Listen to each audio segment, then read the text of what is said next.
చదవండి. కీర్తనల గ్రంథం 98వ కీర్తన.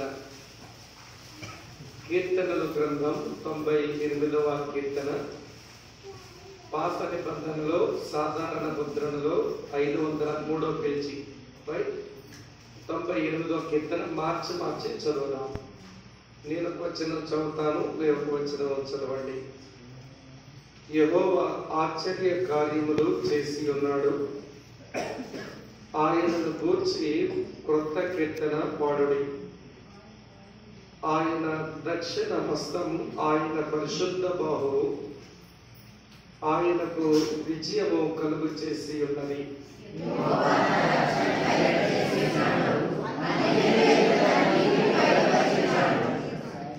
ఇశ్రాయేలు సంతతికి తాను చూపిన కృప విశ్వసనీయతలను ఆయన జ్ఞాపకం చేసుకుని ఉన్నాడు. భూదిగంత నివాసులందరూ మన దేవుడు కలుగు చేసిన రక్షణను చూచిరి.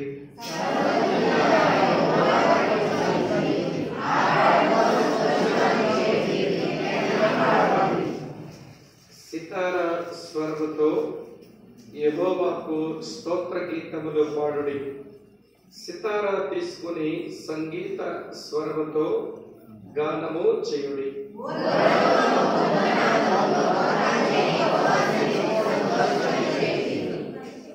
సముద్రమును దాని సంపూర్ణతయు ఘోషించునుగాక, లోకమును దాని నివాసులను కేకలు వేయుదురుగాక.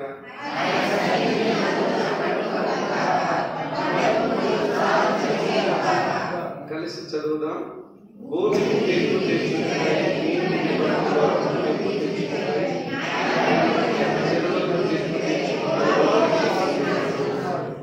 ప్రార్థన చేద్దాం.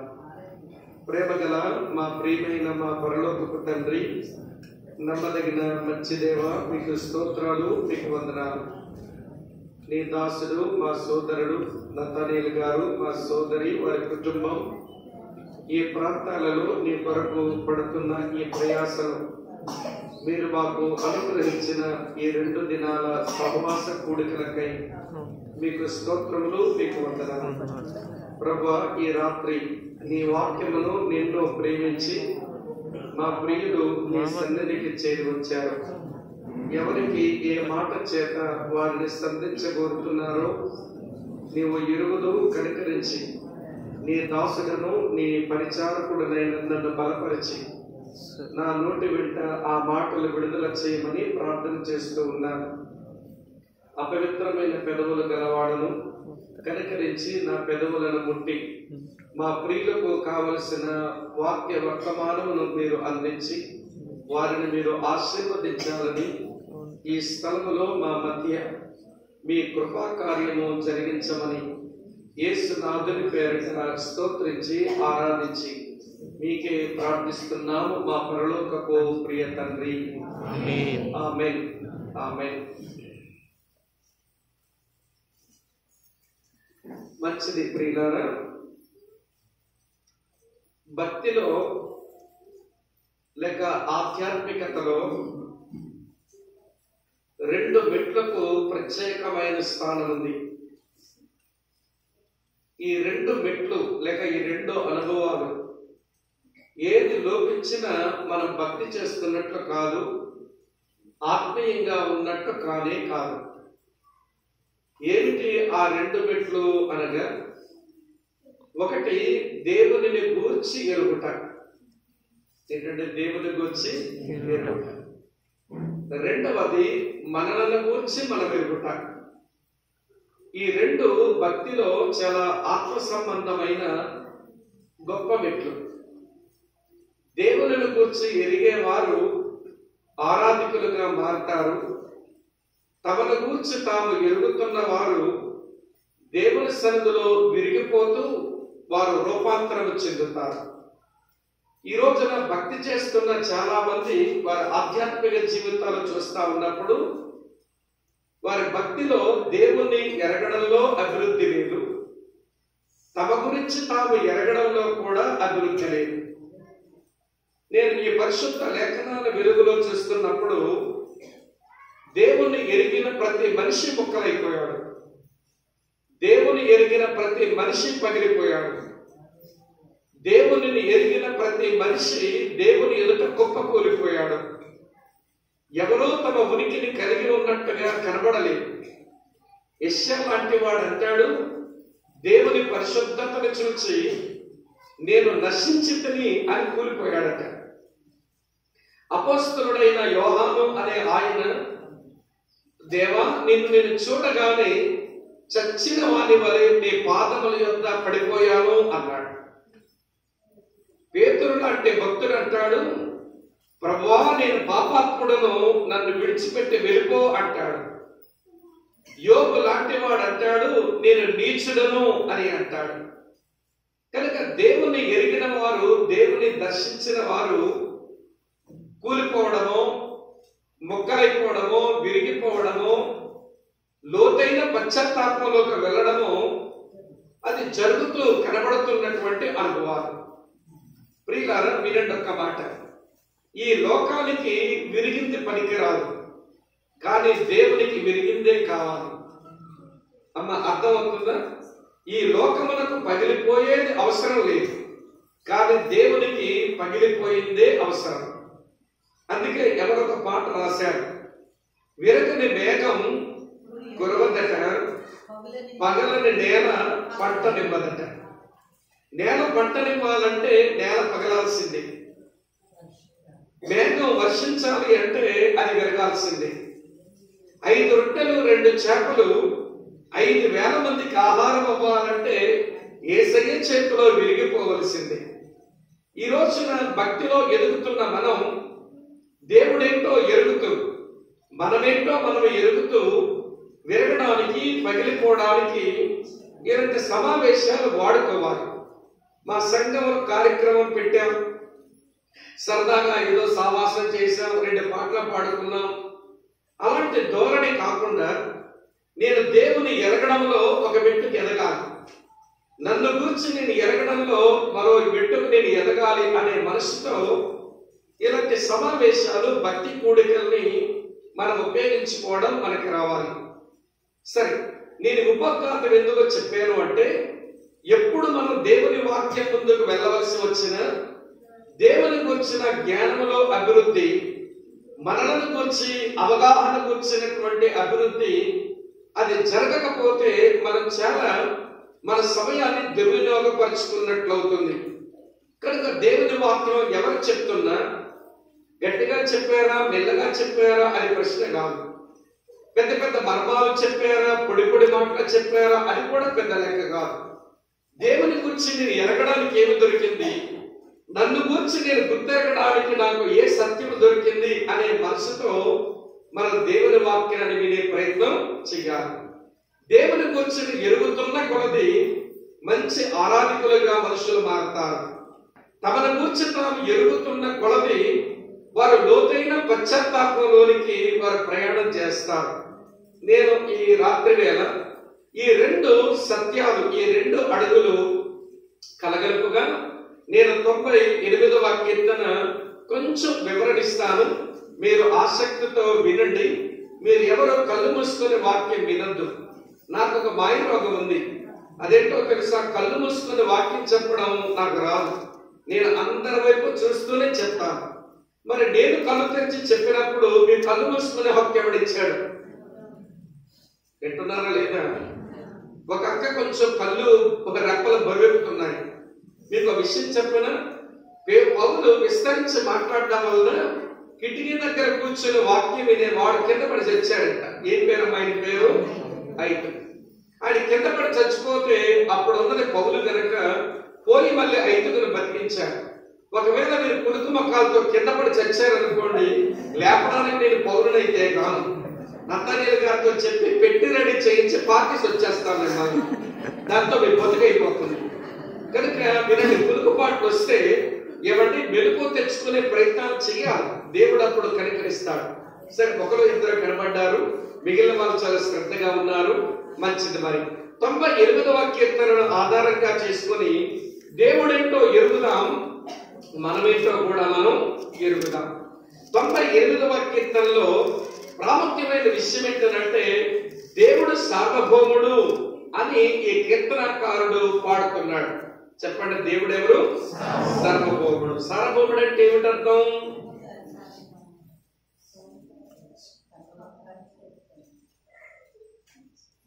సార్వభౌముడు అంటున్నారు కదా, ఏంటమ్మా దాని అర్థం? ఈడేమంటే ఏమంటాడో అని ఉదాహరించుకుంటున్నారు కొంతమంది. కొంచెం బయటికి చెప్పండి. సార్వభౌముడు అంటే ఏంటర్థం? ఎవరు చెప్పారమ్మా? చక్రవర్తి. సార్వభౌముడు అంటే అర్థం చక్రవర్తి, రాజుల రాజు, ప్రభువుల ప్రభు అని అర్థం. కనుక 98వ కీర్తన పాడుతున్న కీర్తనకారుడు దేవుడు సార్వభౌముడు అని ఈ కీర్తనలో ఆయన రాశాడు, పాడాడు. ఆయన ఎలాంటి సార్వభౌముడు? మొదటి ప్రియులారా 3 వచనాలు మనం గమనిస్తే దేవుడు సార్వభౌముడైన రక్షకుడు, సావరెన్ సేవియర్ అని అంటారు.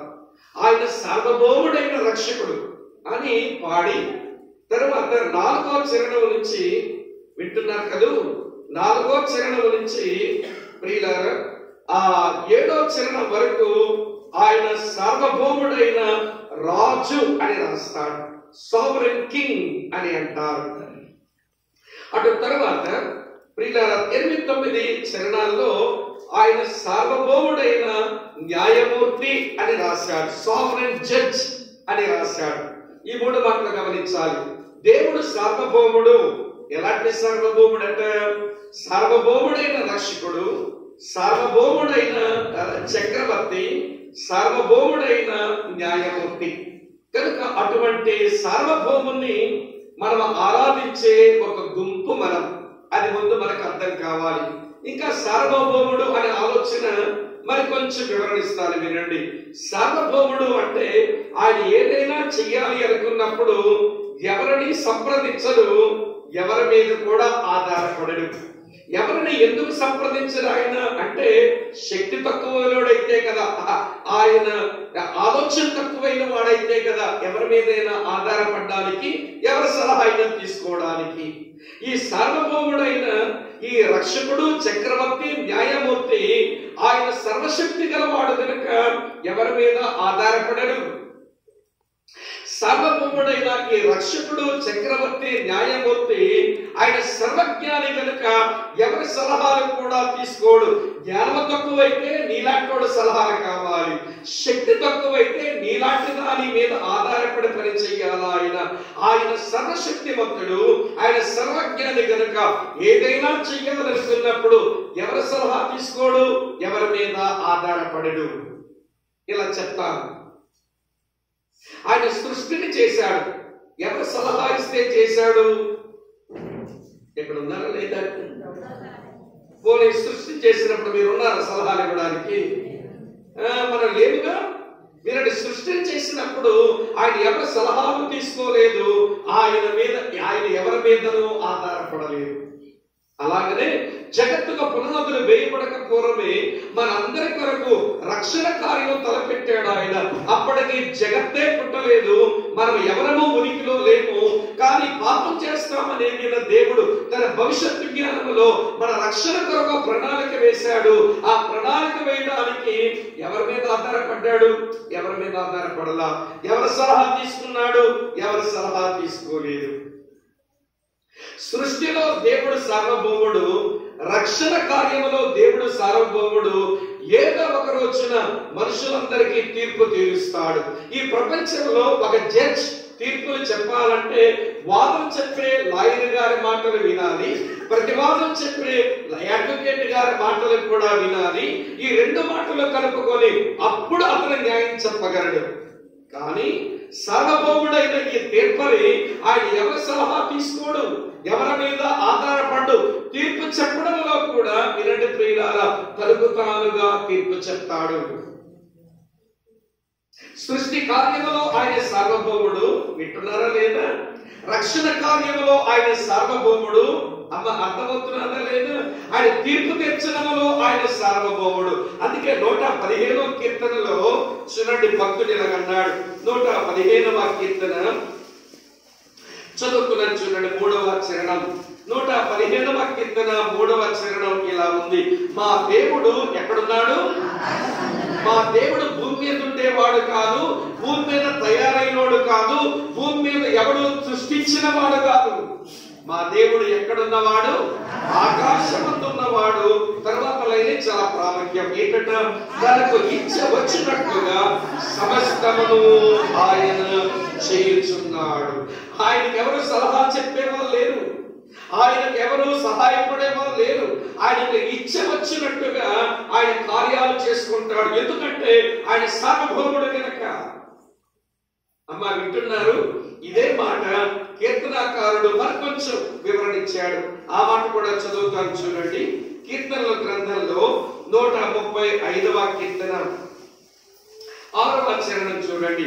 135వ కీర్తన 6వ చరణంలో చూడండి. ఆకాశమందును భూమి యందును సముద్రముల యందును మహాసముద్రములన్నిటి యందును. మీరు ఒకరు చదవరా? అందరూ చదివే అలవాటు ఉంది ఇక్కడ లేదా?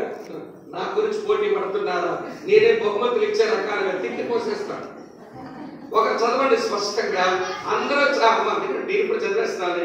అందరూ చదివారంటే ఎక్కడైతే వేసుకోకలు దెబ్బలాడుకుంటున్నాయి అన్నట్టు కనుక అందరూ చదివే అలవాటు మీ చర్చలు ఉంటే నేనేమి అన్నగాని కొంచెం ఒకరు చదివితే స్పష్టంగా చదివితే మాటలు కొంచెం మధ్యలో పడతాయి. చూడండి ఎంత బాగుంది. ఇప్పుడు చదువుతాను చూడండి. ఇప్పుడు చదవండి ఎవరొకరు. Very good. ఆకాశమందును భూమి యందును సముద్రముల యందును మహాసముద్రములన్నిటి యందును ఆయనకి ఇష్టమైనదంతయు జరిగించువాడు. దేవునికి స్తోత్రం చెబుదామా? ఆ దేవుడు ఆకాశమందు ఉన్నాడు. ఆయనకి ఇచ్చ వచ్చినట్లుగా కార్యాలు చేయవాడు. ఆకాశమందున్న దేవుడు అటు ఆకాశమందును ఇటు భూమి మీదను అటు సముద్రముల నీటిలోను అటు మహాసముద్రముల నీటిలోను ఆయనకి ఇష్టమైనట్లుగా పనులు చేసుకుంటాడు. ఎవడూ అతని సలహాలు చెప్పలేడు, ఎవడూ ఆయనకి సాయం చేయనక్కర్లేదు. అమ్మ అర్థమవుతున్నారా? ఈ సత్యాన్ని దానియేలు మరికొంచెం బాగా రాశాడు. అది చదివితే దేవుని సార్వభౌమాధికారం ఏంటో చాలా స్పష్టంగా అర్థమవుతుంది. ఇది కూడా చదవండి, అప్పుడు వివరణలోకి వెళ్తాను. దానియేలు గ్రంథం 3వ అధ్యాయం, క్షమించండి, దానియేలు గ్రంథం 4వ అధ్యాయానికి రండి. దానియేలు గ్రంథం 4వ అధ్యాయం చదువుదాం చూడండి మిత్రులారా. 35వ వచనం ఇలా ఉంది. దానియేలు గ్రంథం 4వ అధ్యాయం 35వ వచనం. భూనివాసులందరూ ఆయన దృష్టికి ఎన్నికకు రానివారు. ఆయన పరలోక సేన ఎడలను భూనివాసుల ఎడలను తన చిత్తము చెప్పున జరిగించువాడు. ఆయన చెయ్యి పట్టుకొని నీవేమి చేయుచున్నావని ఆయనతో చెప్పుటకు ఎవడును చెప్పండి సమర్థుడు కాడు. దేవా తిత్లీ తుఫాను ఎందుకు ఇచ్చావు అని ఎవరు అడగడానికి లేదు. ఉదు తుఫాను ఎందుకు పంపించావు అని అడగడానికి ఎవరికి లేదు. సునామీ ఎందుకు పంపించావు అని అడగడానికి ఎవరికి లేదు. ఆవిడని దీవించి అన్ని మంచి కార్యాలు ఆవిడ కుటుంబంలో ఎందుకు చేశావు అని అడగడానికి ఎవరికి హక్కు లేదు. నా జీవితంలో ఏమి చేయడం లేదు ఎందుకు అని అడిగే హక్కు కూడా ఎవరికీ లేదు. అమ్మ వింటున్నారా? ఆయన పరలోక సేన ఎడలను భూనివాసుల ఎడలను తన చిత్తము చెప్పుల కార్యములు జరిగించువాడు. ఆయన చెయ్యి పట్టుకొని ఇలా ఎందుకు చేస్తున్నావు అని అడగడానికి ఎవడనో సామర్థ్యం గలవాడు కాదు. కారణం ఆయన చక్రవర్తి, ఆయన రాజుల రాజు, ఆయన ప్రభువుల ప్రభు, ఆయన సార్వభౌముడు, సార్వభౌముడైన రక్షకుడు, సార్వభౌముడైన చక్రవర్తి, సార్వభౌముడైన న్యాయమూర్తి. కనుక కీర్తనాకారుడు అంటాడు, అటువంటి దేవుని మనం నమ్మాము కనుక ఆయనను స్తుతిస్తూ బ్రతకండి. ఏం చేయండి మీరు? ఈ ప్రపంచంలో మనుషులకు ఏదైనా ఒక ఉన్నతమైన పని ఉంది అంటే అది దేవుణ్ణి ఆరాధించడమే. అందుకే నేను అప్పుడప్పుడు అంటాను, ఆరాధించడం ఉత్కృష్టమైన పని, దాన్ని నికృష్టంగా చేయకండి. ఆరాధించడం ఏ పని? చాలా ఉత్కృష్టమైన పని అండి. అది దేవదూతలకి ఇచ్చాడు ఒకప్పుడు ఆ పని. ఈ రోజు భూమి మీద నరులమైన మనకు దొరికింది భాగ్యం, ఆయన ఆరాధించే అవకాశం. కనుక సహోదరులారా వినండి, సార్వభౌముడైన ఈ రక్షకుణ్ణి, సార్వభౌముడైన ఈ చక్రవర్తిని, సార్వభౌముడైన ఈ న్యాయమూర్తిని మీరు ఆరాధించండి అన్నాడు. ఎలాగ ఆరాధించారట? చదువుతాను చూడండి మిత్రులారా. 98వ కీర్తనలో ఎట్లా ఆరాధించమన్నాడో చదువుతున్నాను చూడండి. ఈ మంచి మాట 5వ చరణం ఇలాగుంది: సితార స్వరముతో యెహోవాకు స్తోత్ర గీతములు పాడండి. సితారా తీసుకుని సంగీత స్వరములతో ఏం చేయండి? గానము చెయ్యండి. ఆయన స్తోత్ర గీతం పాడండి. ఆయనకు మీరు స్తుతులు చెల్లించండి. ఎలా స్తుతులు చెల్లించాలట? ఎలాగ స్తోత్ర గీతం పాడాలట? సంగీత స్వరములతో ఆయనకు గానం చేయండి అన్నాడు. ఇప్పుడు ఒక విషయం అడుగుతాను, చెప్పండి. సంగీతంలో అమ్మ వింటున్నారా? ఎన్ని రాగాలు ఉంటాయి?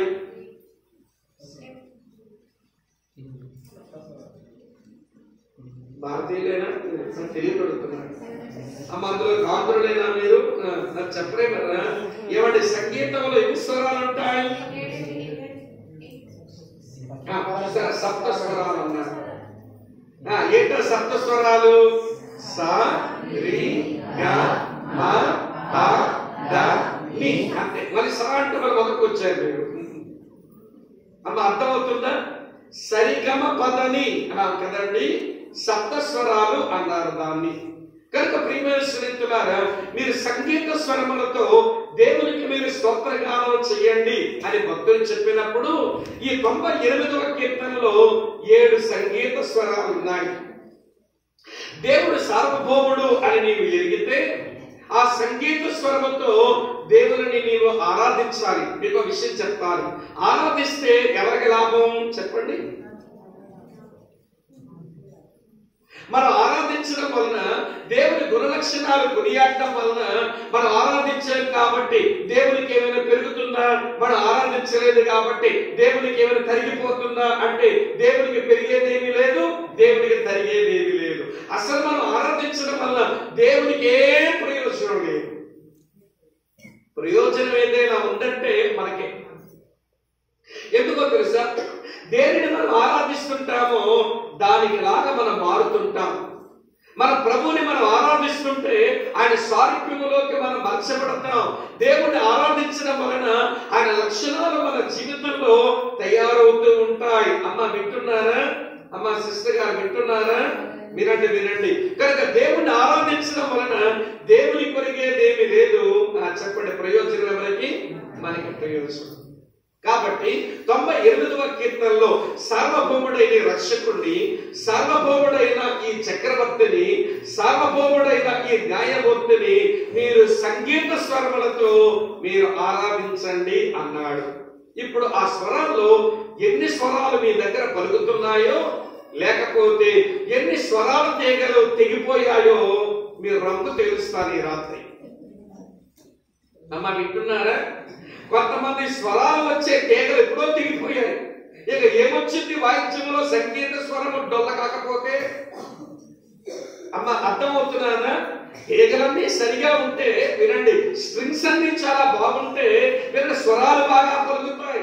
కొంతమంది విశ్వాస జీవితంలో వినండి ప్రియులారా, వారి సంగీత స్వరములతో దేవునికి స్తోత్రగానం చేసి ఆయన స్వారూప్యములోకి మారడానికి వారి తీగలు ఎప్పుడో తెగిపోయాయి. రండి వరుసగా తీగలు చెప్తాను. మీరు ఎన్ని రాగాలు చెప్పారు? సంగీతం అంటే ఎన్ని శృతులు, లేకపోతే ఎన్ని రాగాలంటే సప్త స్వరాలు అని మీరే చెప్పారు. కనుక మొదట సా ఏంటో చదువుతాను రండి. ఈ సా ఉందో లేదో చివరిలో చూసుకుందాం. 98వ కీర్తన మొదటి చరణం చూడండి. యెహోవా ఆశ్చర్య కార్యములు చేసి ఉన్నాడు, ఆయనను గూర్చి క్రొత్త కీర్తన పాడండి. ఆశ్చర్య కార్యాలు అనే మాట అండర్లైన్ చేయండి.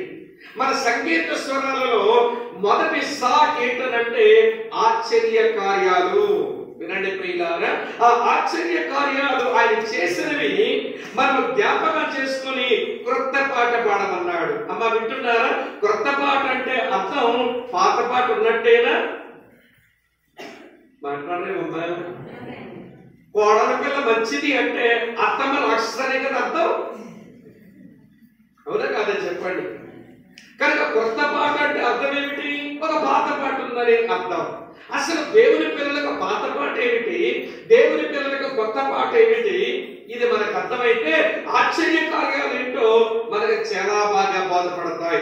రండి, దేవుని పిల్లల జీవితంలో పాత పాట ఉంది, కొత్త పాట ఉంది. ప్రకటన గ్రంథం 15వ అధ్యాయంలో, ప్రకటన గ్రంథం 15వ అధ్యాయంలో పాత పాట ఏమిటో కొత్త పాట ఏమిటో జ్ఞాపకం చేస్తాం. 3-4 వచనాలు చూడండి. 15వ అధ్యాయం ఇలా రాస్తుంది: వారు ప్రభువా, దేవా, సర్వాధికారి, నీ క్రియలు ఘనమైనవి, ఆశ్చర్యమైనవి, యుగములకు రాజా, నీ మార్గములు న్యాయములను సత్యములనై ఉన్నవి. ప్రభువా, నీవు మాత్రము పవిత్రుడవు, నీకు భయపడని వాడెవడు, నీ నామం మహిమపరిచిన వాడెవడు, నీ న్యాయ విధులు ప్రత్యక్షపరచబడినవి గనుక జనులందరూ వచ్చి నీ సన్నిధి నమస్కారం చేసేదని చెప్పొచ్చు. నీ దాసులకు మోషే కీర్తనయు గొర్రెపిల్ల కీర్తనయు పాడుచున్నారు. మోషే కీర్తన పాత పాట, గొర్రెపిల్ల కీర్తన కొత్త పాట. మోషే కీర్తన పాత నిబంధన కీర్తన, అమ్మ వింటున్నారా? గొర్రెపిల్ల కీర్తన వినండి, నూతన నిబంధన కీర్తన. మోషే కీర్తన యూదుల కీర్తన, గొర్రెపిల్ల కీర్తన క్రైస్తవుల కీర్తన. అమ్మ వింటున్నారా? పాత కీర్తనలో ఏముందో తెలుసా? వారు కూడా దేవుని ఆశ్చర్య కార్యాలను పాత కీర్తనలో కూడా వారు కొనియాడుతున్నారు. వారి పాటలో దేవుడు చేసిన ఆశ్చర్య కార్యాలను కొనియాడుతూ వారి పాడిన మాటలు నేనే చదువుకుంటాను. నాకు అర్థమైంది, నా స్పీడ్ అందుకోలేరు. తర్వాత వినండి, స్పష్టత కొంచెం లోపిస్తుంది కనుక అవ నేనే చదివేసుకుంటాను, ఏమనుకోకండి, మీరు దండం పెడతా. నిర్గమాకాండం 15వ అధ్యాయంలో ఇలా వ్రాసి ఉంది. చూడండి, నిర్గమాకాండం 15వ అధ్యాయం 11వ వచనం చూడండి. ఇది మోషే కీర్తన, ఇది పాత కీర్తన, ఇది యూదుల కీర్తన, ఇది ఇశ్రాయేలు కీర్తన. వారు ఏమని పాడుతున్నారో చూడండి. యెహోవా, వేర్పులలో నీ వంటి వాడెవడు, పరిశుద్ధతను బట్టి నీవు మహనీయుడవు, స్తుతి కీర్తనల బట్టి పూజ్యుడవు, అద్భుతములు చెయ్యువాడవు, నీ వంటి అద్భుతములు చెయ్యువాడవు, నీ వంటి వాడు ఎవడు? అద్భుతాలు చేసే నీ వంటి వాడెవడు? వినండి వినండి ప్రియులారా, వినండి. వేర్పులలో నీ వంటి వాడెవడు, పరిశుద్ధతను బట్టి నీవు మహనీయుడు, స్తుతి కీర్తనల బట్టి నీవు పూజ్యుడు, అద్భుతములు చెయ్యవాడు. వినండి వినండి వినండి. అప్పటికి ఇశ్రాయేలు ప్రజలు ఎన్ని అద్భుతాలు అనుభవించారంటారు? 2 అద్భుతాలు. ఒకటి విమోచన, మరి ఒకటి విడుదల. 430 సంవత్సరాలు ఐగుప్తు దేశంలో వారి బానిసలుగా ఉన్నప్పుడు పస్కా గొర్రె పిల్ల చేత దేవుడు వారిని విమోచించాడు. అది వారు పొందిన అద్భుతం. అప్పటికే ప్రపంచ చక్రవర్తి పేరు పొందిన ఫరో చేతిలో నుంచి, క్రూరుడు దుర్మార్గులైనటువంటి ఐగుప్తీయుల చేతిలో నుంచి 430 సంవత్సరాలు ఊడిగం చేసుకుని బ్రతుకుతున్న ఇశ్రాయేలీయులను బయటికి తేవడం, ఇది చాలా అద్భుతం.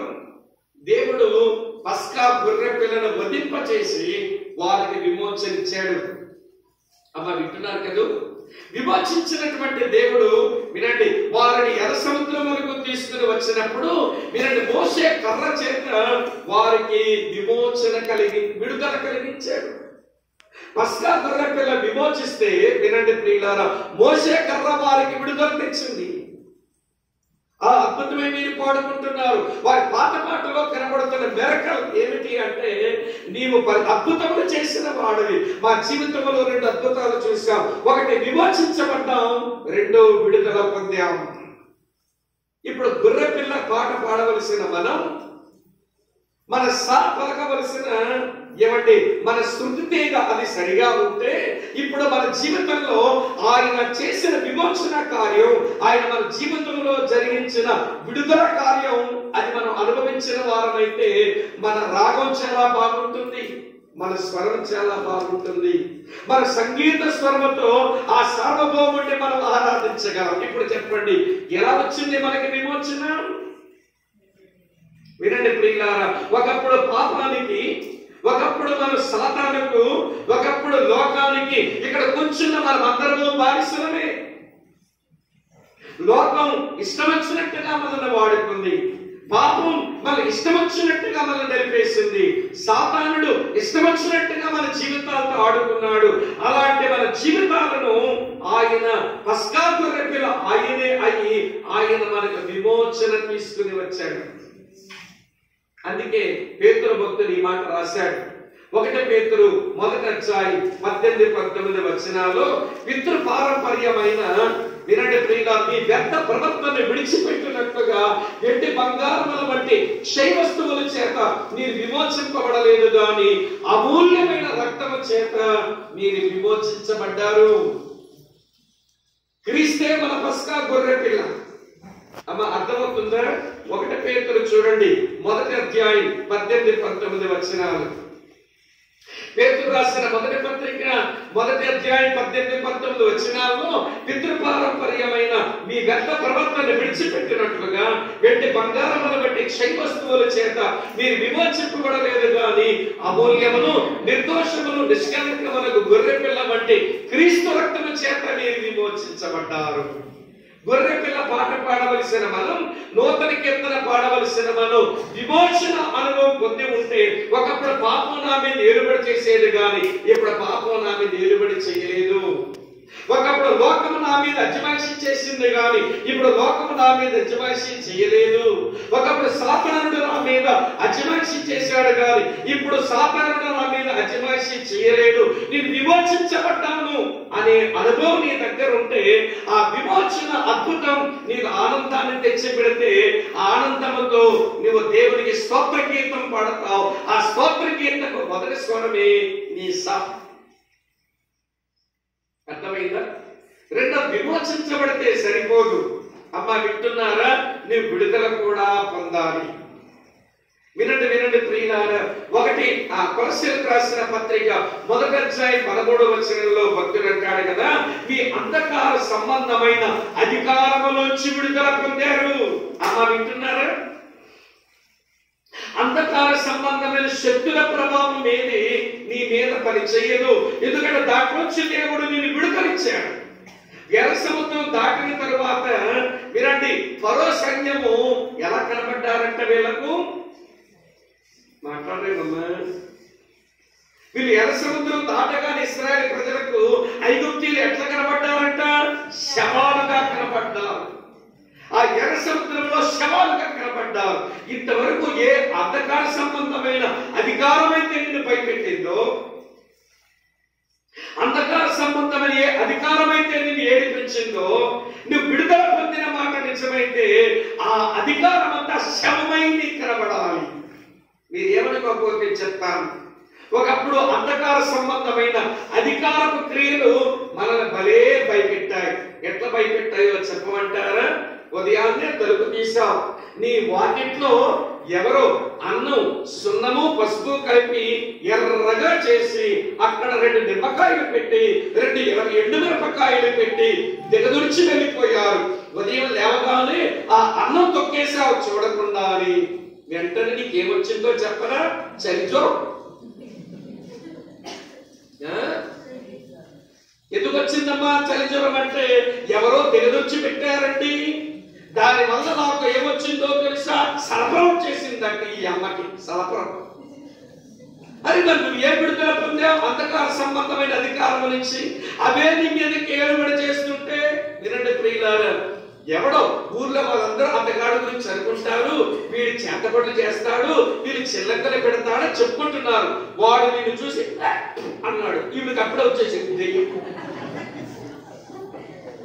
మరి ఏ విడుదల పొందారండి? నాకు అర్థం కాదు. దేవుడేమంటున్నాడు? అంధకార సంబంధమైన అధికారం నుంచి నిన్ను విడుదల చేశానని అంటే ఇంకా అంధకార సంబంధమైన ఆలోచనలే నీ మీద ఏలుబడి చేస్తున్నాయి.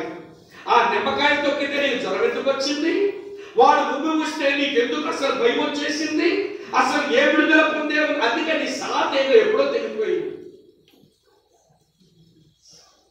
అర్థమైందని చెప్పే మాట. కొంతమందికి ఏమో వినండి వినండి, ఎవరు ప్రార్థన చేసుకుని వెళ్తున్నారు రాజమండ్రి శుభకార్యం అని, ఇలాగ ఇల్లు మొదటి బయట పెట్టిందో లేదో గాని ఆ పొరిగింట క్షీణం తుమ్మింది, అయిపోయిందంటే ఆ రోజంతా బయట స్విచ్ ఆఫ్ అయిపోద్ది. ఈరోజు ఏ ప్రమాదం అయిపోతుందో, వెళ్తున్నా మాందునా ఆగిపోనా, లేకపోతే యాక్సిడెంట్ అయిపోతేమో నేను ఏమైపోతానని భయంతోనే ఉంటారన్నమాట. అది అంధకార సంబంధమైన ఆలోచన కదా, అది గోడబట్టి కదా, ఇంకా నీ మీద ఎందుకు ఏర్పడి చేస్తుంది అమ్మా, అర్థమవుతుందా? ఈ రోజు దేవుని పిల్లలుగా వినండి, నూతన కీర్తన పాడే మనము, గొర్రె పిల్ల కీర్తన పాడే మనము వినండి, విమోచన విడుదల ఈ రెండే ఆయన చేసిన ఆశ్చర్య కార్యం. ఇశ్రాయేలు ప్రజలు అడగండి, దేవుడు మీద చేసిన ఆశ్చర్య కార్యం ఏంటంటే 430 సంవత్సరాలు బానిసలుగా ఉన్న మేము విమోచించబడ్డామే, అదే మా జీవితంలో జరిగిన ఆశ్చర్య కార్యం. మేము ప్రయాణం చేస్తుండగా ఎర్ర సముద్రం మాకు అడ్డం వచ్చిందే, దాంట్లో నుంచి దేవుడు మమ్మల్ని బయటికి తెచ్చాడే, అదే దేవుడు మా ఇంట్లో జరిగించిన ఆశ్చర్య కార్యం. ఇప్పుడు కొత్త నిబంధన క్రైస్తవులను అడగండి, ఏంటి దేవుడు మీ జీవితంలో జరిగించిన అద్భుత కార్యం, ఆశ్చర్య కార్యం అంటే ఆయన మమ్మల్ని విమోచించాడు, ఆయన మమ్మల్ని మాకు విడుదలనిచ్చాడు. అందుకే మేము మా గొర్రె పిల్ల కీర్తన, నూతన కీర్తన సంగీత స్వరాలతో పాడుకుంటున్నాం. మా సాతేగా చాలా అద్భుతంగా ఉంది. అమ్మ బాధపడిందా? రండి రీ దగ్గరికి పోదాం. వినండి, మన సంగీత స్వరములతో ఆయనకి స్తోత్ర గీతం పాడవలసిన మన సా బాగుంటే సరికాదు, దాని పక్కనే మన రీ కూడా బాగుండాలి. చదువుకోవచ్చు. ఏమిటా రీ? 98వ కీర్తన మళ్ళీ మొదటి వచనమే చూడండి. ఆయన దక్షిణ హస్తము, ఆయన పరిశుద్ధ బాహువు, ఆయనకు విజయము కలుగ చేసి ఉన్నది. విజయం అనే మాట అండర్లైన్ చేయండి. అమ్మ కనబడిందా? విజయం అనే మాట అండర్లైన్ చేయండి. ఇప్పుడు ఒక ప్రశ్న అడుగుతాను, నాకు చెప్పండి, విజయం మనకు కలిగిందా దేవునికి కలిగిందా చెప్పండి. మళ్ళీ చదవండి. విజయం మనకు కలిగిందా దేవునికి కలిగిందా? మనకు కలిగిందా? ఎవరు? దేవునికి విజయం కలిగిందట. ఒక విషయం అడుగుతాను చెప్పండి, పోరాటాలు లేకుండా విజయం అనే మాటకి ఏమైనా అర్థం ఉందా? పరీక్షలు లేకుండా పాస్ ఆఫ్ ఫెయిల్ అనడానికి అర్థం ఉందా? మరి దేవునికి ఎవరితో రండి పోరాటం? వినండి ప్రియులారా, దేవునికి పోరాటం దేని గురించి? దేవునికేమో ఆయన పరిశుద్ధ బాహువులు, ఆయన దక్షిణ హస్తము అతనికి విజయం కలుగు చేశాయట. ఆయన విజయాన్ని మన జ్ఞాపకం చేసుకొని మన స్తోత్ర గీతం పాడడమే మన రీ. ఇప్పుడు అడుగుతాడు చెప్పండి, ఇప్పుడు దేవునికి ఎందుకంటే యుద్ధం, ఎవరితో యుద్ధం? వినండి ప్రియులారా, ఎఫెసీయులకు రాసిన పత్రిక 1వ అధ్యాయం 4 నుంచి 6 వచనాల్లో దేవుడు ఒక ప్రణాళిక చేసుకున్నాడు. ఏమిటా ప్రణాళిక అంటే, జగదుత్పత్తి ముందే, భూమికి పునాదులు వేయబడక మునిపే నిన్ను తన కుమార్తెగా చేసుకోవడానికి, నిన్ను తన కుమారుడిగా చేసుకోవడానికి ఆయన ఏర్పరచుకున్నాడు, నిన్ను నియమించుకున్నాడు. దేవుని ఏర్పాటులో ఉన్న నిన్ను, దేవుని యొక్క నిర్ణయంలో ఉన్న నిన్ను దేవునికి చెందకుండా చేయడానికి ఈ లోకంలో 3 దేవునికి వ్యతిరేకంగా నీ విషయమై దేవునితో పోరాటానికి నిలబడ్డారు. ఏంటో తెలుసిన? ఒకడు సాతానుడు, అమ్మ వింటున్నారా, మరి ఒకటేమో లోకం, మరి ఒకటేమో నీ శరీరమే. నువ్వు దేవుని బిడ్డ అవ్వడానికి నేను వదలడం లేదు, నువ్వు దేవుని కుమార్తె అవ్వడానికి నీ శరీరం వదలడం లేదు. వినండి, నీ యొక్క సాతానుడు వదలడం లేదు, ఈ లోకం కూడా నిన్ను వదలడం లేదు. దేవుడు ఇప్పుడు ఎవరితో యుద్ధం పెట్టుకున్నాడో తెలుసా? నిన్ను వచ్చి దేవుడు ఈ 3తో దెబ్బలాట పెట్టుకున్నాడు. ఎందుకో తెలుసా? జగత్ పునాది వేయబడకపోవడమే, భూమికి పునాదులు వేయబడకపోవడమే, యేసుక్రీస్తునందు నీవు ఆయన కుమారుడు అవ్వాలని, నీవు ఆయన కుమార్తె అవ్వాలని ఆయన నిర్ణయించుకుని ఏర్పాటు చేసుకున్నాడు కనుక తన నిర్ణయం, తన ఏర్పాటు నెరవేర్పుకు రావడానికి ఆయన పోరాటమే పెట్టుకున్నాడు. ఆ పోరాటంలో ఆయనకు విజయం వచ్చిందట. ఎవరు తెచ్చారు విజయం అంటే? ఆయన పరిశుద్ధ బాహువు తెచ్చాడు విజయం, ఆయన దక్షిణ హస్తము తెచ్చాడు విజయం. ఈ మాట గమనించాలి. దేవుని పరిశుద్ధ బాహువు ఎవరు? దేవుని దక్షిణ హస్తము ఎవరు? మీరు 53వ అధ్యాయం యెషయా గ్రంథం మీరు 1వ వచనం చదివితే దేవుని యొక్క పరిశుద్ధ బాహువు అది ఆయన కుమారుడే. దేవుని యొక్క దక్షిణ హస్తబలం మీరు యెజరా గ్రంథం చదివితే అర్థమవుతుంది, అది దేవుని ఆత్మే. నువ్వు దేవుని ఏర్పాటులో ఉండగా, నువ్వు దేవుని సంకల్పములో ఉండగా లోకము, సాతానుడు, నీ శరీరము నువ్వు దేవుని బిడ్డవవ్వకుండా లాగేస్తూ ఉంటే వినడు, దేవుడు వారితో పోరాటం పెట్టుకొని తన కుమారుని, తన ఆత్మను ఆ పోరాటంలో నిలబెట్టగా పరిశుద్ధాత్ముడు యేసు ప్రభు ఆ మూడింటిని జయించి వినండి ప్రియులారా, దేవునికి విజయం తెచ్చారు. దేవునికి ఏం తెచ్చారు? విజయం తెచ్చారు. వినండి, ఇప్పుడు దేవునికి విజయం కలిగింది. దేవునికి విజయం ఏంటో తెలుసా? నీవు వినండి, సాతానుడు లేక పాపం నీ శరీరం యొక్క కబంధస్థాల్లో ఉండకుండా నువ్వు దేవుని బిడ్డగా మారిపోవడమే దేవునికి కలిగిన విజయం. ఒక మాట చెప్తాను వినండి. ఒక వ్యక్తి ఆటల్లో గెలిచాడు అనుకోండి, గెలిచిన తర్వాత ఏం ఇస్తారమ్మా? వాళ్ళకు షీల్డ్ ఇస్తారు కదా, ఒక కప్పిస్తారు కదా. ఈ వచనంలో దేవుని యొక్క భాష ఏంటో తెలుసా? వినండి ప్రియులారా, నా పరిశుద్ధ బాహువు, నా దక్షిణ హస్తము నాకు సహాయపడగా, నాకు విజయం కలగా, నా విజయం ఎవరో తెలుసా? నువ్వే. ఎవరు దేవుని విజయం? ఎవరు దేవుని చేతిలో షీల్డ్? ఎవరు దేవుని చేతిలో కప్పు? అంటే దేవుడు వినండి ప్రియులారా, నేను నిన్ను గెలుచుకున్నాను అని, నువ్వు నా కప్పుని ఆయన నీ చేతిలో పెట్టుకొని కప్పుని గెలిచేటువంటి షీల్డ్ పొందే క్రీడాకారులు చూడండి, కష్టపడి ఆడుతారు, కష్టపడి పోరాడుతారు. ఆ షీల్డ్ బహుమానం గెలిచిన తర్వాత గుడ్డిగా హత్తేసుకుంటారు, దాని ముద్దులు పెట్టేసుకుంటారు. దేవుడు కూడా తన కుమారుడైన యేసును, పరిశుద్ధ బాహువుని, తన ఆత్మను, దక్షిణ హస్త బలాన్ని నీ కొరకు ఉపయోగించి సాతానుతో, పాపముతో, నీ శరీరంతో పోరాటాన్ని సరిపి నిన్ను దేవుడు గెలుచుకున్నాడు. నువ్వు దేవుని చేతిలో ఒక కప్పు. అప్పుడు అర్థమవుతుందా? ఏం చేస్తున్నాడు ఆయన? నిన్ను తన గుండెకు హత్తుకుంటున్నాడు. ఆయన నిన్ను ముద్దు పెట్టుకుంటున్నాడు. అది అర్థమైతే వినండి ప్రియులారా, నీ రీచ్ చాలా బాగుంటది. సంగీత స్వరముతో ఆయన స్తోత్రం చెల్లించడానికి ప్రభువా, దౌర్భాగ్యురాలను నాలాంటి దాని కొరకు, నాలాంటి వాడి కొరకు నీ కుమారుణ్ణి ఈ లోకానికి పంపావు, నీ ఆత్మనే అనుగ్రహించావు. సాతానుతో, పాపముతో, చివరికి నా శరీరముతో నువ్వు పోరాటం చేయించి నువ్వు నన్ను గెలుచుకున్నావు. నేను నీ చేతిలో ఉన్న నీ గెలిచిన కప్పుని నేను అనేది అర్థమైతే వినండి ప్రియులారా, నువ్వు నన్ను బుద్ధి పెట్టుకుంటున్నావా? నువ్వు నన్ను నీ గుండెకి హత్తుకుంటున్నావా? లోకమేమో నన్ను హసించుకుంటుందిగా, నా వారే నన్ను తృణీకరిస్తున్నారుగా, కానీ నీవు మాత్రం నువ్వు నన్ను హత్తుకొని బుద్ధి పెట్టుకొని నన్ను కౌగిలించుకుంటున్నావు. అది ధ్యానం చేస్తుంటే స్తోత్ర గీతం పాడగా ఎట్లుండగలను? నేను స్తుతించకుండా నేను ఎట్లుండగలను? అర్థమవుతున్నారా? ఎందుకు మనం స్తోత్ర గీతం పాడాలి? ఆయన ఆశ్చర్య కార్యములు జరిగించినందున. రెండవ మాట, మనమే ఆయన విజయమైనందున. ఎవరి విజయం? మీరంటే దేవుని విజయం నువ్వే. నా దేవుడు జయించాడనంటే ఆ దేవుని విజయం నేనే అనే విషయం నీకు ఆలోచన ఉంటే వినండి ప్రియులారా, నీ సంగీత స్వరాల్లో నీ రీచ్ చాలా బాగుంటుంది. ఎందుకంటే ఎక్కువ వివరించలేను, తర్వాత సంగతి చూద్దాం. మూడో సంగతి చెప్తాను వినండి. సరి బాగుంటే సరిపోదుగా, మరి గా కూడా బాగుండాలి. సరి బాగుంటే సరిపోదు, గా కూడా బాగుండాలి. సంగీత స్వరములతో కొత్త కీర్తన పాడవలసిన మన గాయంతో చెప్తారు చూడండి. 98వ కీర్తన 2వ చరణం చూడండి ప్రియులారా. యెహోవా తన రక్షణను చెప్పండి ఏమి చేశాను? వెల్లడి చేశాను అనే మాట అండర్లైన్ చేయండి.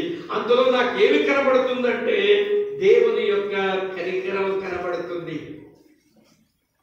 మీకు ఒక విషయం చెప్పనా? ఈ రోజుల్లో రక్షణ సువార్త అమ్మ వింటున్నారా? ఎంత మంది వింటారో చెప్పండి. మనకంటే తెలివైన వాళ్ళు, మనకంటే పెద్ద పెద్ద కులస్తులు, మనకంటే పెద్ద చదువులు చదివిన వారు, మనకంటే ఈ లోకంలో పనులు ఎంతో మంది వింటున్నారు. వింటున్నారు, టీవీల ద్వారా వింటున్నారు, సభల ద్వారా వింటున్నారు, పత్రికల్లో చదువుతున్నారు, కానీ ఆ రక్షణ వారి హృదయంలో వెల్లడయిందా?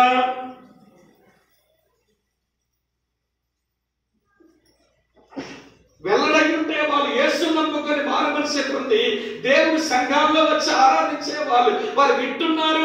యేసయ్య మంచోడే, యేసయ్య నిజమైన దేవుడే, యేసయ్య గొప్పవాడే, యేసయ్య కరుణామూర్తి, యేసుప్రభు శాంతిమూర్తి, యేసుప్రభు కరుణామయుడు అనేటువంటి పిచ్చి పిచ్చి మాటలన్నీ చెప్తారు. అనుభవంలో లేవు కాబట్టి పిచ్చి మాట్లాడుతున్నారు. అవి మంచి మాట్లాడినారు, వాళ్ళ అనుభవంలో లేవు. అన్ని చెప్పి వెళ్ళిపోతారు, కానీ వారు ఎందుకు నమ్మలేదనంటే వినండి, ఆ సత్యం, రక్షణ సత్యం వారి హృదయంలో వెల్లడి కాలేదు. వెల్లడి అవ్వడం అంటే అర్థం ఏంటో తెలుసా? వారి మనోనేత్రం వెలిగించబడలేదు. మాటలైతే వింటున్నారు కానీ వినండి, దులిపేస్తున్నారంటే మాటలైతే వింటున్నారు కానీ ఈ చెవిలో ఈ చెవి నుంచి వెళ్ళిపోతుంది, కానీ అది వారు లక్ష్యం పెట్టలేకపోతున్నారు, దాన్ని ధ్యానం చేయలేకపోతున్నారు, వారి పరివర్తన చెందలేకపోతున్నారు. కారణం ఏంటో తెలుసా? ఈ సత్యం వారి హృదయంలో వెల్లడి కాలేదు. యేసు ప్రభువుని గురించి విన్నోళ్ళంతా దేవుని బిడ్డ కాదండి. గుడికి వచ్చేసేటి వాళ్ళంతా కూడా మంచి క్రైస్తవులు కాదు. వాక్యం విని అది హృదయంలో వెల్లడయ్యి ఒక పరివర్తనకు వచ్చే వాళ్ళు దేవుని బిడ్డలు. నేను చూస్తుంటాను సంఘంలో విగ్రహం పుష్టి, నైవేద్యం నష్టి, దెబ్బ కుక్కలో కూర్చుంటారు కొంతమంది. ఏమిన్నామమ్మా ఒక మొక్క అడగండి, అమ్మని ఏమిన్నారు బ్రదర్ గారు అని అడగండి. ఆడు అరుచుకున్నాడు, మీరు కూర్చున్నాం. రాకపోతే నతానిల్ రెడ్డి గారు ఏదో అంటారని భయంతో వచ్చా అన్నట్టుగా. వినండి ప్రియులారా, నేను అంటాను వినండి, నీకు ఏది లోపల ఎందుకు వెళ్ళడం కాదంటే నీకు సరైన ఆకలి ఉంటే కదా విషయాలు ఆస్వాదించడానికి. అమ్మా ఎవరు కాకుండా చెప్పండి, ఎవరు కాకుండా చెప్పనా? చచ్చినోడు కాకుండా జబ్బున్నోడు కాకుండా. ఈరోజు ఆత్మ సంబంధమైన ఆకలి నీకు ఎందుకు లేదంటే నువ్వు చచ్చిందా ఉంటుంటావు ఆధ్యాత్మికంగా, లేక ఏదో జబ్బుతో ఉన్నావు ఆధ్యాత్మికంగా. దేవునికి వ్యతిరేకమైన పాపాలు లోపల పెట్టేసుకొని ఆత్మ సంబంధమైన ఆకలి లేకుండా సంఘాలు తగలవుతున్నారు. ఇలాగా చీడ పురుగుల్లాగా వీళ్ళు బాగుండరు, ఎవరిని బాగుపడేవారు. సంఘంలో చల్లని వాతావరణం వస్తుంది వీళ్ళ వలన, నిలువెచ్చనిగా మారిపోతుంటాయి సంఘాలు ఇలాంటి వాళ్ళ వలన. వినండి ప్రియులారా, అందుకనే నేను అంటాను, ఆయన కనికరించకపోతే ఆ రక్షణ సువార్త నీలో వెల్లడి కాకపోతే నువ్వు విన్నట్టే కనబడతావు. మాలాటోళ్ళకి అబ్బో ఎంత బాగా వినేస్తున్నారో అనుకుంటా. మీరు వద్దురే వచ్చి ఊరికే కూర్చుందంటే నా లాంటోడు అరవకపోతే పురుగు తీస్తారు, నాలాగా ఇచ్చారు కాబట్టి కళ్ళు పీపునన్నా చూసేస్తుంటారు కొంచెం, కానీ లోపలికి వెళ్ళింది ఏముండదు.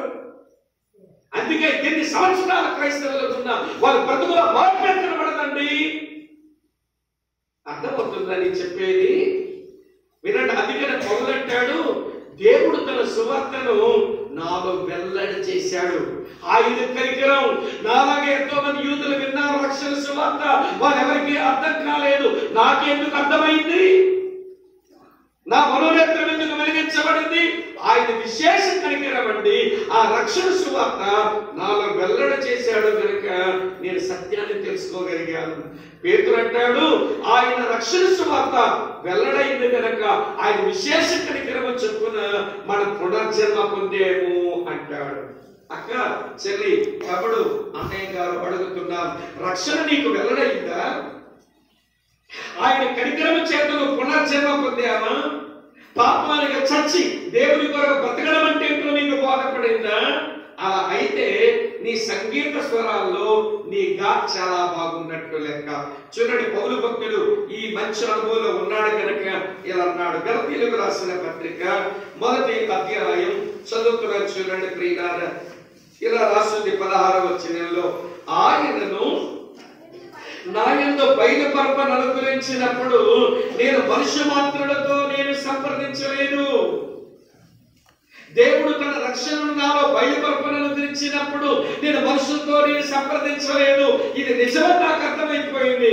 దాని కొరకు కట్టుబడి బ్రతకడానికి తీర్మానించుకున్నాను. పేతురు అంటాడు, అలాగా సువార్త మనలో వెళ్ళడవడం, మన పునర్జన్మ పొందడం అది దేవుని విశేష కనికరం అని రాస్తాడు. అందుకని సువార్త వెళ్ళడవడం ఆయన విశేష కనికరం అనుభవించడం అన్నాను నేను. పేతురు రాసిన మొదటి పత్రిక 1వ అధ్యాయం 4వ వచనం చివరి మాట చూడండి ప్రియులారా. ఆయన విశేష కనికరం చొప్పున మనలను మరలా ఏం చేసినమ్మా? మరలా జన్మింప చేశాను. ఒకవేళ నువ్వు పునర్జన్మ పొందితే, ఒకవేళ నువ్వు రక్షణ పొందితే, నీ కులం బట్టి రాలేదు ఈ రక్షణ, నీ అమ్మా బాబుని బట్టి రాలేదు ఈ రక్షణ, నీ డబ్బును బట్టి రాలేదు రక్షణ, నీ తెలివితేటల బట్టి కలగలేదు రక్షణ. ఆయన విశేష కనికరం. అందుకనే పౌలు ఎఫెసీయులకు పత్రిక రాసుకుంటాడు. ఎఫెసీ పత్రిక 1వ అధ్యాయం 17వ వచనంలో మీ మనోనేత్రం వెలిగించబడినందున అన్నాడు. ప్రియులారా, ఆయన మన మనోనేత్రం వెలిగించాలి. ఆయన రక్షణను మనలో వెల్లడి చేయాలి. ఆయన కుమారుడిని మనలో బయలుపరచాలి. ఆ రోజునే వినండి ప్రియులారా, మనం తిరిగి చెప్పించే ఆ గొప్ప అనుభవానికి మనం చేరుకుంటాం. 98వ కీర్తన పాడిన ఆ కీర్తనకారుడికి ఆయన విశేష కనికరం అనుభవించడం వచ్చింది. ఎలా వచ్చిందంటే తనకు రక్షణ సువార్త వెల్లడైంది కనుక. అందుకే ఆయన సంగీత స్వరములతో నేను దేవునికి కీర్తిస్తున్నాను, కొత్త కీర్తన పాడుతున్న మీరు కూడా పాడండి అన్నాడు. అమ్మ వింటున్నారా? అమ్మ మొదటి స్వరము ఆశ్చర్య కార్యాలు, 2వ స్వరము ఆయన విషయం, 3వ స్వరము ఆయన కనికరం, 4వ స్వరం చెప్తాను వినండి. 98వ కీర్తన 3వ చరణం చూడండి ప్రియులారా. ఇలా రాసి ఉంది, ఇశ్రాయేలు సంతతికి ఆయన చూపిన కృపా విశ్వాస్యతలను ఆయన జ్ఞాపకం చేసుకుని ఉన్నాడు. కృపా విశ్వాస్యతలు అనే మాట అండర్లైన్ చేయండి. అది ఏంటో తెలిసిన ప్రియులారా, అది మన సంగీత స్వరాల్లో మన మా అది. అమ్మా వింటున్నారా? అర్థమవుతుందా? వినండి, మీరు సంగీత స్వరాల్లో దేవుని మనం దగ్గర కనబడవలసిన మా అదేంటో తెలుసా? దేవుని విశ్వసనీయత. దేవుని విశ్వసనీయత ఏంటి? దేవుని విశ్వసనీయత అది మనం అర్థం చేసుకుంటేనే మన సంగీత స్వరాలతో దేవుని స్తుతించగలుగుతాము. మరి ఏంటి ఆయన విశ్వసనీయత అంటే? ఒక వచనం చూడండి, ఆయన విశ్వసనీయత ఎంత గొప్పదో చెప్తాను. 1 కొరింథీ పత్రిక 1వ అధ్యాయం 9వ వచనం. విశ్వసనీయత నమ్మదగిన వాడు అన్న ఒకటే అర్థం. నమ్మకత్వం, విశ్వసనీయత ఒకే అర్థాలు ఇస్తాయి. చదవనమ్మా ఏంటక్కడ రాసిందో? మన ప్రభువైన యేసుక్రీస్తు యొక్క అను తన కుమారుని సావాసములోనికి మిమ్మల్ని పిలిచిన దేవుడు నమ్మదగిన వాడు. ఆయన అన్నాడు, మీ ఎట్లా నేను ఆశ్చర్య కార్యాలు జరిగించాను. వింటున్నారా మీరంతా? మీరే నా విజయం అనుకుంటున్నాను.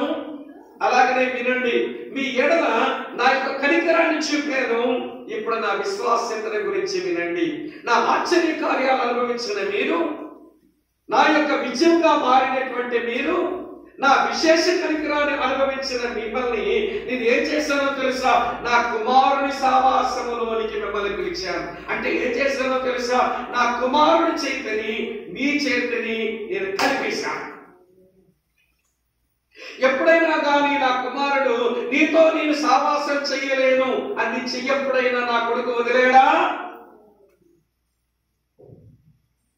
నువ్వు చాలాసార్లు ఆయన చేతిలోంచి నీ చెయ్యిలాగేసుకొని తిరిగావు. కానీ నా కుమారుడితో చెప్పారు, నాయనా నీ సావాసములోనికి పిలిచిన నేను నమ్మదగిన వాడిని కనుక ఆ అబ్బాయికి నీ సావాసం ఇవ్వడం ఎప్పుడూ తక్కువ చెయ్యొద్దు. ఆ సహోదరికి నీ సావాసం ఇవ్వడం ఎప్పుడూ తక్కువ చెయ్యొద్దు అని చెప్పిన కారణం చేత వినండి, యేసుక్రీస్తు ప్రభు వినండి, ఆయన నమ్మిన పిల్లలు ఎంత తిరుగుబాటు చేస్తున్నా, ఎంత ఏడిపిస్తున్నా, ఎంత లోబడకపోయినా, ఎంత ప్రియుల అవమానం తెస్తున్నా మన వెనకాల పడుతూనే ఉన్నాడు. నువ్వు అక్కర్లేదని ఎప్పుడైనా అనుకున్నాడు ఆయన? తప్పుడు వింటున్నావా? ఆయన నువ్వు అక్కర్లేదు అని ఒకవేళ ఆయన అనుకునే ఉంటుంటే మనకు గతి గోత్రం ఉండేది కాదు. నువ్వు నాకు అవసరం లేదని చెప్పలేకపోతున్నాడు. ఆయన ఏడిపిస్తున్నా నువ్వు నాకు కావాలంటాడు. ఆయన అంటాడు, నేను శాశ్వతమైన ప్రేమతో ప్రేమిస్తున్నాను, నేను అంతం వరకు ప్రేమిస్తున్నాను అన్నాడు. వినండి, నేను మిమ్మల్ని వదులుకోలేను, నేను మిమ్మల్ని పోగొట్టుకోలేను. చివరికి నాకు కనిపిస్తుంది ఆయన ఎవడి చివరి ప్రార్థన చేసినప్పుడు యోహాను సువార్త 17వ అధ్యాయంలో ఆయనకి తండ్రి అప్పగించిన వారిలో ఒకడిని పోగొట్టుకున్నాడా లేదా? అప్పుడు ఏమన్నాడో తెలుసా ప్రభు ప్రార్థనలో, ప్రభువా నాకు ఆ బుద్ధి పెట్టి అప్పగించేవాడు, నాకు అవమానానికి వదిలేసేవాడు, నా శత్రువుల చేతికి అప్పగించిన వాడు ఆడే పోయాడు, లేకపోతే పోయింది అని యేసు ప్రభు అట్లా ప్రార్థించలేదండి. ఆ ప్రార్థన స్వరం ఎలాంటిదో తెలుసా? బాధతో తండ్రి ఇలా చెప్పుకుంటున్నాడు. ఆయన చేతికి అప్పగించబడ్డ మనుషుల్ని ఎవరిని ఆయన పోగొట్టుకునేవాడు కానీ కాదు ప్రియులారా. అందుకే ఆయన అంటాడు ఇలాగా, చదువుతాడు యోహాను సువార్త 17వ అధ్యాయం ఇలా రాస్తుంది 12వ వచనంలో, నేను వారి యొద్ద ఉండగా నీవు నాకు అనుగ్రహించిన వారిని నీ నామమందు కాపాడాను, నేను వారిని భద్రపరిచాను కనుక లేఖనము నెరవేరినట్లు నాశన పుత్రుడు తప్ప వాళ్ళు మరి ఎవడను నశింపలేదు. అక్కడ యేసయ్య మాట భావం ఏంటో తెలుసు, తండ్రి నువ్వు నాకు అప్పగించిన వారిలో ఒకరిని కాపాడుకోలేకపోయాను. లేఖనం నెరవేర్చబడవలసి ఉందిలే, కానీ తండ్రి నువ్వు నాకు అప్పగించిన మనుషుల్లో ఒకరితో నేను నా సావాసాన్ని కంటిన్యూ చేయలేకపోయాను, ఒకరిని నేను పోగొట్టుకున్నాను. అక్కగారు వింటున్నారా? వినండి ప్రియమైన స్నేహితులారా, తన తండ్రి వినండి తనతో సావాసానికి పిలిచిన అనేకులను ఆయన కాపాడుతున్నాడు, భద్రపరుస్తూనే ఉన్నాడు. అందుకనే వాక్యంలో పౌలు అంటాడు, తన కుమారుని సావాసములకు పిలిచిన దేవుడు విశ్వసనీయుడు. ఎప్పుడో సహవాసం పోదు. ఇంకొక మాట మీకు చెప్తాను, మీకు అందరికీ తెలిసిన వచనం 1 యోహాను పత్రిక 1వ అధ్యాయం 9వ వచనం ఏంటి? మనం మన పాపములను ఒప్పుకున్నట్లయితే నమ్మదగిన వాడు నీతిమంతుడు కనుక మన పాపములను క్షమించి మన సమస్త దుర్నీతి నుంచి కడిగి మనల్ని పవిత్రులుగా చేస్తాడు అని ఉంటుంది. మన పాపాలు క్షమించే విషయంలో కూడా ఆయన ఎంత విశ్వసనీయత ఉందో చూడండి. ఎప్పుడో ఇచ్చారండి వాగ్దానం, మీరు మీ పాపాలు ఒప్పుకున్నట్లయితే నేను నమ్మదగిన వాడును నీతిమంతుడు కనుక మీ పాపాలు క్షమిస్తానని చెప్పాడు. వినండి, క్రైస్తవులు యేసు నమ్మిన తర్వాత ఎన్నిసార్లు తప్పులు చేసి ఎవడు క్షమించు దేవా అని అడిగితే ఇన్నిసార్లు క్షమించమంటావంట మొదలు కూడా అన్నాడు ఎప్పుడైనా ఆయన? నీకు బాగా అలవాటు అయిపోయిందమ్మా, తప్పులన్నీ చేసుకుపోతుంటా మళ్ళీ వచ్చి యేసు ప్రభు క్షమించే ముక్కు ఏడుస్తా ముష్టిముఖం వేసుకొని అని ఎప్పుడు యేసు ప్రభు నేను క్షమించను అనలేదే. మాట ఇచ్చాడు, ఆ తండ్రి మాట ఇచ్చాడు. వినండి ప్రియులారా, ఆయన నమ్మదగిన వాడు విశ్వసనీయుడు. ఆయన విశ్వసనీయత గొప్పది కనుక ఆయన మాటకు పట్టుబడి ఎన్నిసార్లు తప్పు చేసినా నేను క్షమించు దేవని అడుగుతూ వస్తుంటే ఆయన క్షమిస్తూనే ఉన్నాడు. స్తోత్రం చెబుదామా? మీకేమైనా? వినండి ప్రియులారా, ప్రభువా నువ్వు నన్ను ఎన్నిసార్లు క్షమిస్తున్నావు? నన్ను కనిన తల్లైనా, నన్ను కన్న తండ్రి అయినా, నా కడుపున పుట్టిన పిల్లలైనా నా తప్పిదాలు క్షమించమని ఒకసారి అడిగితే పోనీలే అన్నారు, రెండోసారి అంటే పోనీలే అన్నారు, మూడోసారి అంటే పోనీలే అన్నారు, నాలుగోసారి నేను అదే తప్పులు కడతా, నువ్వు నా కొడుకు కాదు, నువ్వు నా కూతురు కాదు, నువ్వు నా నాన్నవ కాదు, నువ్వు నా అమ్మవ కాదు. నేను ఎంత చెప్పారా మీరు? మీకు బుద్ధి లేదా? మీతో సంబంధం లేదని తెగేసేసుకుంటా. మనమైతే దేవుడు అక్కడ నేను తెగేసి ఉంటే నీ బతుకు ఎక్కడ ఉండాలో ఉండాలి, అక్కడ తెగేయలేకపోతున్నాడు. నమ్మదగిన వాడు ఆయన, ఆయన విశ్వసనీయత గొప్పది. అందుకని నువ్వు అవసరం లేదు, నేను క్షమించలేను, నువ్వు నాకు అక్కర్లేదు అనుకోక నీ వెనకాల పడుతుంటే లోకువైపోయాడు నీకు ఆయన. అందుకే ఒక అన్నం అదే పాట రాశాడు, సందేహమేలా సంశయమేలా అనే పాటలో వినండి, యేసయ్య ప్రేమ నీకు చులకనాయనా, ఆయన ప్రేమ నీకు చులకనైపోయిందా? నీ వెనకాల పడుతున్నాడని నేను వినండి, తండ్రికి మాట ఇచ్చాడు. తండ్రి ఏమో ఆయన చెయ్యి నీ చేతిలో, నీ చేతిని ఆయన చేతిలో పెట్టాడు కదా, వదలలేకపోతున్నాడు. క్షమించాలని ఆదేశించాడు కనుక ఆయన నమ్మకత్వం నుంచి నేను క్షమించాలని చెప్పలేకపోతున్నాడు. నీ వెనకాల పడుతూ ఉంటే ఆయన ప్రేమను చులకనగా ఎంచడం ఎంత దుర్మార్గం అంటది. ఇక్కడ ఉన్నారా లేదా? ఏంటంత గట్టిగా అరుస్తున్నాడు, వీడికే మాయరోగం వచ్చింది అనుకుంటున్నారు మీలో కొంతమంది. నాకేం మాయరోగం రాలా, ఏ మాట గట్టి చెప్పాలని గట్టిగానే చెప్తున్నాను. ఈ రోజు నీ సంగీత స్వరము బయటికి రావడానికి నీ తీగలు ఎప్పుడో తెగిపోయాయి. ఏం ఆరాధిస్తావు, ఏమైనా సారూప్యంలోకి వస్తావు, ఏ సారంలో ఉండి ఏమని గౌరవిస్తావు. ఈరోజు మన తీగలు తెంపేసుకొని బతుకుతున్నామండి. అందుకే ఏదో నలుగురితో నారాయణ, కులంతో గోవింద అన్నట్టు దేవుని స్తోత్రం చెప్పండి మొదలెట్టేస్తారు. హల్లెలూయా.